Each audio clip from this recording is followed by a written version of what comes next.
Soulful haunted hotel in Rajasthan. 3 दोस्त पीयूष, विकास और अमित राजस्थान के एक छोटे से गांव छीत्री आए थे। वो लोग अपने बिजनेस के लिए उस गांव में फैक्ट्री डालना चाहते थे, क्योंकि उस गांव में जमीन और मजदूर दोनों ही काफी सस्ते थे। उस गांव में अमित ने होटल सोलफुल में रुकने का बंदोबस्त किया था। होटल सोलफुल एक छोटा सा होटल था।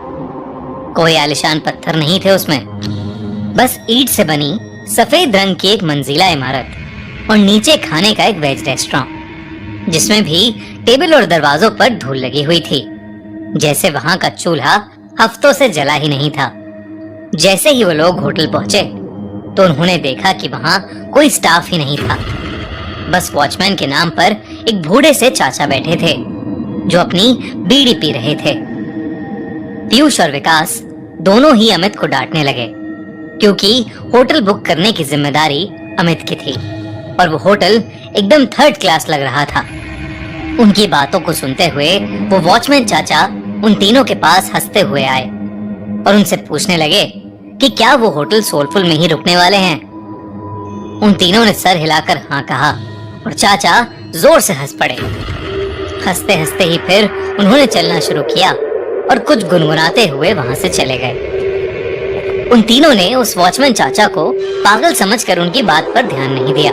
तभी रिसेप्शन पर एक आदमी आया, छोटे कद का, घनी मूंछों वाला। उसने उन्हें रूम की चाबी दे दी। वो लोग ऊपर अपने कमरे में गए, अपना सारा सामान रखा और कुछ देर आराम करने लगे। पीयूष को अचानक प्यास लगने लगी और रूम में पानी नहीं था। पीयूष पानी लेने के लिए जैसे ही रूम के बाहर निकला, उसे पायल की एक झंकार सुनाई दी। ऐसी आवाज जैसे कोई पायल पहने भाग रहा हो। पीयूष घबरा गया। उसको ये बात बेहद अजीब लगी, क्योंकि उस होटल में कोई और नजर नहीं आ रहा था। अब उसके फ्लोर के कॉरिडोर के एंड से पायल की आवाज के साथ साथ एक जवान लड़की की हंसने की आवाज भी आने लगी। पीयूष उस आवाज के पीछे जाने लगा कि तभी उसके कंधे पर किसी ने हाथ रखा और पीयूष चीख पड़ा। पीछे रिसेप्शनिस्ट पानी लेकर खड़ा था। पीयूष ने अपनी बौखलाहट में उस रिसेप्शनिस्ट को डांटा और पानी लेकर वापस अपने रूम में चला गया। देर रात विकास रूम के बाहर होटल की बालकनी में खड़ा अपनी गर्लफ्रेंड से बात कर रहा था। उस बालकनी से हाईवे का लंबा रास्ता साफ दिखाई देता था। अचानक उस रास्ते पर एक एक्सीडेंट होता हुआ दिखा। विकास चौंक गया। वो नीचे दौड़ लगाने के लिए जैसे ही मुड़ा तो उसके पीछे सफेद कुर्ते में एक बूढ़ा आदमी खड़ा था। उस आदमी की लंबी सी सफेद दाढ़ी थी और मुंह पर ढेर सारी झुर्रियां थीं। विकास उस आदमी को देखकर घबरा गया था, क्योंकि वो आदमी सिर्फ हाईवे की ओर देखकर मुस्कुरा रहा था। फिर अचानक से उसने विकास को देखा और उसने हंसना बंद कर दिया। वो आदमी जैसे ही विकास की ओर बढ़ा, विकास डरकर अपने रूम में आ गया। रूम में आकर जब उसने अपने रूम की खिड़की से उस हाईवे पर देखा तो वहां कोई एक्सीडेंट नहीं हुआ था। अगले दिन तीनों फैक्ट्री की साइड देखने के लिए निकले, लेकिन गाड़ी शुरू होकर थोड़ा आगे ही बढ़ी थी कि अचानक बंद पड़ गई। साइड जाने के लिए कोई बस या सवारी भी नहीं थी, तो उन तीनों ने रिसेप्शनिस्ट के कहने पर शहर से एक मैकेनिक को बुलाया। 3 घंटे बाद जब मैकेनिक आया तो उसने थोड़ी देर तक गाड़ी को देखने के बाद कहा कि गाड़ी को वर्कशॉप ले जाना होगा। वो तीनों मैकेनिक के साथ ही टो करने वाली गाड़ी में चले गए और साइड पर उतर गए। साइड देखते देखते शाम हो गई थी।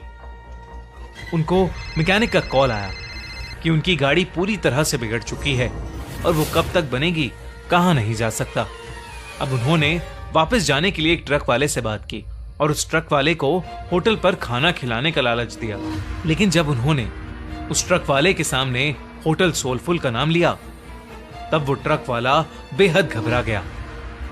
उस ट्रक वाले ने उन्हें बताया कि होटल सोलफुल में भूतों का बसेरा है। उसने कहा कि होटल सोलफुल एक कब्रिस्तान पर बनाया गया था। एक नहीं बल्कि 100 से भी ज्यादा भूत वहां रहते हैं और इसलिए वहां कोई भी नहीं जाता। पीयूष और विकास के साथ हुए हादसों ने उन्हें सोचने पर मजबूर तो किया, पर अमित भूत प्रेत और सुपर नेचुरल चीजों में नहीं मानता था। उसने ये बात रफा दफा कर दी और ट्रक ड्राइवर से कहा कि वो उन्हें होटल से थोड़ा दूर ही उतार दे। बहुत मनाने के बाद वो ट्रक वाला मान गया और वो तीनों जैसे तैसे होटल पहुंचे। देर रात हो चुकी थी और तीनों कमरे में आराम कर रहे थे। अमित भी लेटे लेटे अपने फोन से खींची फोटोज देख रहा था, लेकिन अचानक वो उठकर बैठ गया। ऐसा लग रहा था जैसे उसके होश ही उड़ गए हों। उसकी तस्वीरों में उनके ही कमरे में कई सारे बच्चे दिखाई दे रहे थे। वो बच्चे शायद जो उस होटल में बसे भूत थे। अमित के हाथ पांव ठंडे पड़ गए। उसने पीयूष और विकास को जब फोटोज के बारे में बताया तो वो तीनों बहुत घबरा गए। वो उस होटल के रिसेप्शनिस्ट को ढूंढते हुए नीचे आए, लेकिन रिसेप्शनिस्ट का नामो निशान ही नहीं था। वहां उन्हें वो बूढ़े चाचा बैठे हुए मिले। उन्होंने ये सब उन बूढ़े चाचा को बताया तो उस बूढ़े चाचा ने हंसते हुए कहा कि जब वो होटल के अंदर आए थे तो 4 आत्माएं तो उनकी गाड़ी के ऊपर ही बैठी हुई थीं। उन्होंने बताया कि होटल सोलफुल में पिछले 18 सालों से भूतों का साया था। जब से होटल बना था तब से यहाँ के भूत होटल में आने वाले लोगों को जिंदा वापस नहीं जाने देते।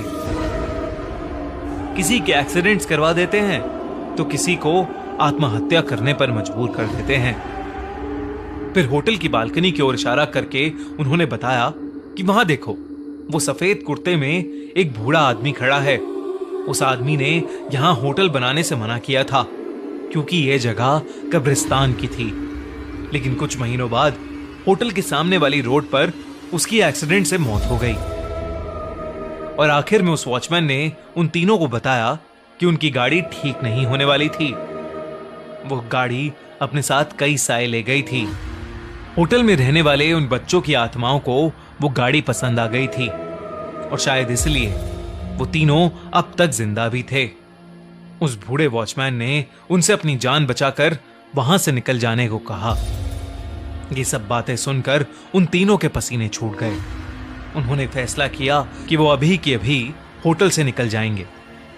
वो तीनों अपना सामान लेकर निकल ही रहे थे कि तभी उन्हें वो रिसेप्शनिस्ट मिला। वो तीनों उसे धक्का मार के वहां से तेजी से भागे। हाईवे पर आकर वो लोग आगे जा रही गाड़ियों से लिफ्ट मांगने लगे, लेकिन कोई गाड़ी रुकने का नाम ही नहीं ले रही थी। तभी वो रिसेप्शनिस्ट उनके पास आया और हाफते हुए उनसे पूछा कि वो लोग भाग क्यों रहे थे। रिसेप्शनिस्ट उन्हें होटल में वापस अंदर आने के लिए कहने लगा और तब अचानक से हवा के झोंके से उसका मफलर उड़ गया और उन तीनों को उसके गले में फांसी के फंदे का निशान दिखाई दिया।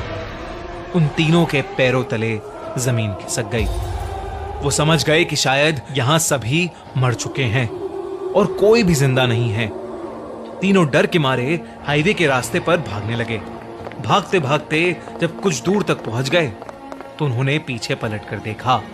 हवा में कई सारे भूत उस होटल के चक्कर लगा रहे थे और रोड पर खड़े वो वॉचमैन और रिसेप्शनिस्ट उन्हें देखकर अजीब तरीके से मुस्कुरा रहे थे।